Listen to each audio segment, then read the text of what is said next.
इस वीडियो में हम करेंगे कक्षा 10 का प्रश्नावली 6.3 का प्रश्न नंबर 10। इससे पहले वाले जो भी प्रश्न है वो सभी मैं प्ले लिस्ट में डाल चुका हूँ। अगर आप देखना चाहें तो प्ले लिस्ट पर जाकर देख सकते हैं। प्रश्न 10 है, सी डी और जी एच क्रमशः कोण एसीबी और कोण ईजीएफ के ऐसे समद्वारक है कि बिंदु डी और एच क्रमशः त्रिभुज एबीसी और त्रिभुज एफ ई जी की भुजाओं ए बी और एफ ई पर स्थित है। यदि त्रिभुज एबीसी समरूप है त्रिभुज एफ ई जी, यानी कि इसमें आकृति हमें अपनी तरफ से बनानी है। तो मैंने दो त्रिभुज बनाए हुए हैं, त्रिभुज ए बी सी और त्रिभुज एफ ई जी। ये दोनों त्रिभुज आपस में समरूप है, ये हमें प्रश्न में दिया हुआ है।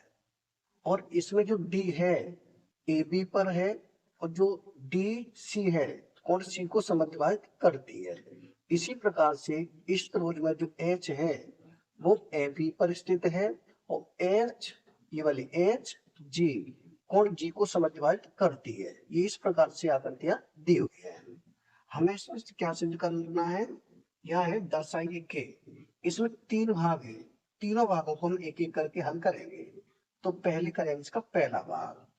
पहले भाग को करते हैं यहाँ पर, यहाँ करते हैं पहला भाग। पहले भाग में है सी डी बट्टे जी एच बराबर है ए सी बट्टे एफ जी।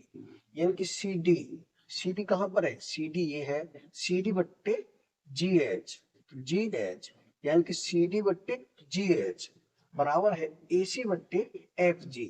किसके बराबर है? ए सी बट्टे एफ जी। इसके बराबर है, ये हमें सिद्ध करना है। यानी इस त्रिभुज को और इस त्रिभुज को अगर हम दोनों को समरूप दिखा देंगे तो भुजाओं का अनुपात भी समान दिखा देंगे। तो क्या करेंगे? इस त्रिभुज को और इस त्रिभुज को दोनों को समरूप दिखाएंगे। तो इन्हीं दो त्रिभुजों को हम लिखेंगे, यानी त्रिभुज ए सी डी। यहाँ लिखे त्रिभुज, त्रिभुज ए सी डी। कौन सा त्रिभुज? ए सी डी। और और त्रिभुज, और त्रिभुज रहेंगे एफ जी एच। इस त्रिभुज में कौन सा त्रिभुज है? F G H. इन दो त्रिभुजों में, इन दो त्रिभुजों में हम देखेंगे तो जो कोण ए है ये वाला कोण एफ के बराबर होगा। क्यों होगा? क्योंकि पूरा त्रिभुज यानी त्रिभुज ए बी सी समरूप है त्रिभुज एफ ई जी के। ये हमें प्रश्न में दिया है। अगर ये समरूप है तो कोण ए बराबर हो जाएगा कोण एफ। इसे लिख देंगे, यानी कोण ए बराबर किसके होगा? कोण एफ के होगा। ब्रैकेट में लिख देंगे त्रिभुज एबीसी है वो समरूप है त्रिभुज एफ ई जी के। लिखे त्रिभुज ए बी सी समरूप है त्रिभुज किसके? F E G, F A G. इस वजह से कोण ए और कोण एफ बराबर हो जाएंगे। दूसरा पॉइंट हम देखेंगे तो इसका जो कोण सी है ये पूरा बराबर होगा इस पूरे कोण के, यानी कोण जी के। क्यों होगा? क्योंकि दोनों ही त्रिभुज कैसे है? समरूप है। यही कारण रहेगा यहाँ वाला। तो इसे हम लिखेंगे, यानी कोण सी बराबर होगा कोण जी। यह लिखें कोण सी बराबर कोण जी। ब्रैकेट में यही रीजन लिख देंगे जो यहाँ पर लिखा हुआ है। अब कोण सी और कोण जी बराबर है तो इनका आधा आधा भी बराबर होगा, यानी कि 1/2 कोण सी बराबर होगा 1/2 कोण जी के। क्योंकि आधा आधा भी बराबर होगा, आधे आधे का मतलब है ये कोण इसके बराबर हो जाएगा। क्योंकि जो सी डी है और सी को समद्विभाजित करती है और जो जी एच है और जी को समद्विभाजित करती है। इनको हम नाम भी दे सकते हैं, यानी इसे दे दें 1 तो ये दे दें कोण 2, इसे कोण 3, इसे कोण 4। यानी कि ये हो जाएगा कोण 2 बराबर कोण 4। तो इसे लिख देगा, क्या लिखें? कोण 2, कोण 2 बराबर हो गया कोण 4।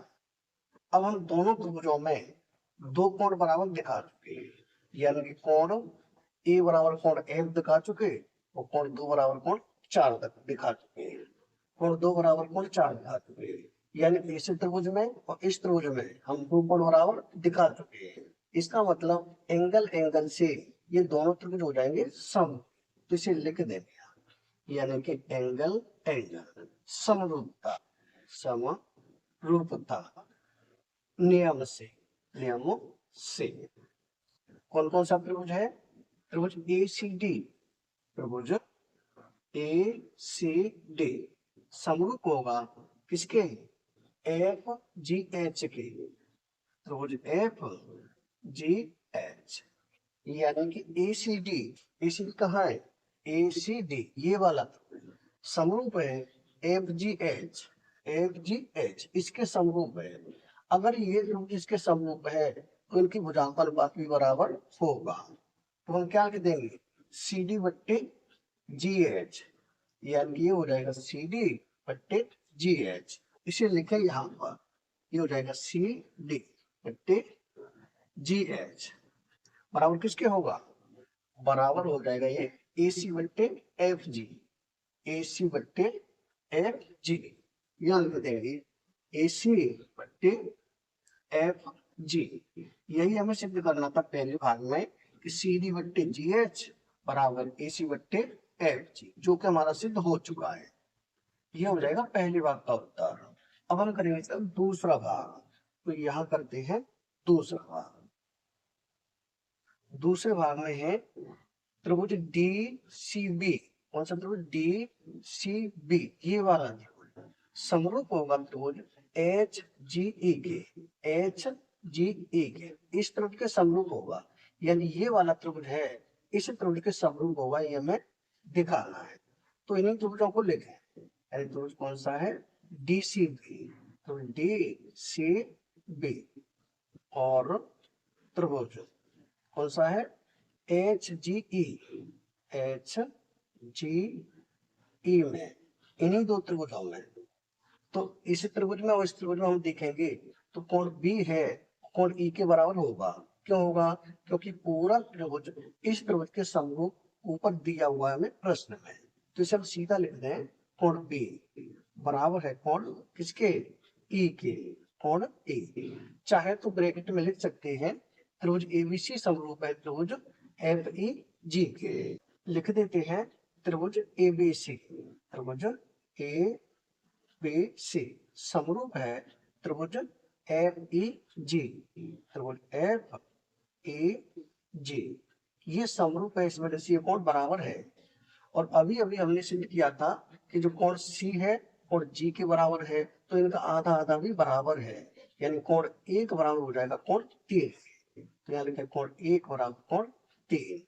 चाहे तो ब्रैकेट में इसी को यहाँ लिख सकते हैं। यानी अब हम दिखा चुके इस त्रिभुज में और इस त्रिभुज में दोनों में दो दो कोण बराबर है।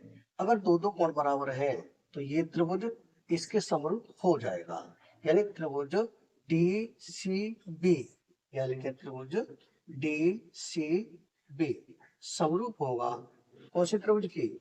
HGE के, HGE। तो यानी कि HGE यही हमें सिद्ध करना था दूसरे भाग में। त्रिभुज DCB, त्रिभुज DCB समरूप है त्रिभुज HGE, समरूप है त्रिभुज HGE, जो हमारा सिद्ध हो चुका है, यानी ये हो जाएगा हमारा दूसरे भाग का उत्तर। अब हम करेंगे इसका तीसरा भाग। तीसरे भाग में है त्रिभुज DCA। कौन सा त्रिभुज? DCA ये वाला त्रिभुज समरूप होगा त्रिभुज HGF इस त्रिभुज के समरूप होगा। यानी ये वाला त्रिभुज है इस त्रिभुज के समरूप हमें दिखाना है। तो यहाँ करते हैं तीसरा भाग। तीसरे भाग में कौन कौन सा त्रिभुज है? त्रिभुज DCA, त्रिभुज DCA और त्रिभुज दूसरा है HGF। अब इन दोनों त्रिभुजों में इसमें और इसमें हम देखेंगे तो कोण A बराबर है कोण F। ये ऊपर हम सिद्ध कर चुके हैं, तो सीधा लिख दें कोण A बराबर कोण F। चाहे तो ब्रैकेट में लिख सकते हैं कि त्रिभुज ABC समरूप है त्रिभुज FEG। इसे लिख देते हैं यहाँ, यानी कि त्रिभुज ABC समरूप है त्रिभुज FEG। इस वजह से ये कोण इसके बराबर हो जाएगा। दूसरा पॉइंट हम देखेंगे तो इस त्रिभुज का ये वाला कोण कोण 2 और इस त्रिभुज का कोण 4 ये बराबर हमें ऊपर दिखा चुके, तो इसे लिख दे सीधा कोण 2 बराबर है कोण 4। ब्रैकेट में लिखेंगे ऊपर सिद्ध कर चुके हैं, तो यहाँ लिखें ऊपर सिद्ध सिद्ध कर कर चुके हैं, यानी कि हम ये ऊपर सिद्ध कर चुके हैं। अब इस त्रिभुज में और इस त्रिभुज में दो दो कोण हम बराबर दिखा चुके हैं, तो ये एंगल एंगल नियम से दोनों कैसे हो जाएंगे, समरूप हो जाएंगे। यानी ये हो जाएगा एंगल एंगल समरूपता समरूपता नियम से यानी ये हो जाएगा त्रिभुज DCA, यानी कि त्रिभुज DCA समरूप होगा त्रिभुज HGF ये हो जाएगा हमारा तीसरे भाग का उत्तर। तीसरे भाग में क्या था, त्रिभुज DCA, तो त्रिभुज DCA समरूप है किसके, HGF, तो HGF के समरूप है, जो कि हमारा सिद्ध हो चुका है। यदि ये हो जाएगा तीसरे भाग का उत्तर। यानी इस प्रश्न के भाग 1, भाग 2 और भाग 3 तीनों भाग हो चुके कंप्लीट, यानी कि प्रश्न नंबर 10 हो चुका है कंप्लीट। अगर वीडियो पसंद आए तो लाइक करें, कमेंट करें, अपने दोस्तों के साथ शेयर करें। धन्यवाद।